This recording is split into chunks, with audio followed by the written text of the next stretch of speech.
Previously nga, meron tayong content at ang title neto, hindi ka yayaman sa printing business. Nakakatuwa at sinabi ko na sa sarili ko na maraming makaka-relate dito ng mga viewers natin. Although yung iba ay mga silent viewers lang talaga at hindi nagko-comment dyan, pero maraming salamat pa rin sa mga panonood nyo at napakaraming nagme-message din sa akin na sinasabi na pasensya na hindi ako nagko-comment sa mga videos mo pero matagal na akong silent viewers. Maraming salamat sa inyo mga tropa at sa mga gustong mag-avail ng mga printing business templates natin dyan, i-message nyo lang ako mga tropa. One time payment lang yung mga templates natin. Pero anyway, eto yung pinasasalamatan natin mga tropa, yung mga active na nagko-comment dito at nag-share ng mga experience nila, di ba mga tropa? Napakasarap sa feeling na meron kang ka-interact dito sa mga comment section natin at nakakatuwa talaga. Isa-shoutout natin sila. Etong content pala natin na to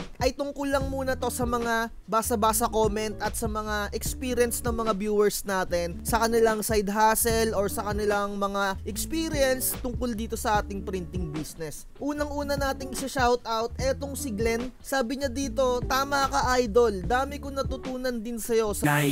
Huwag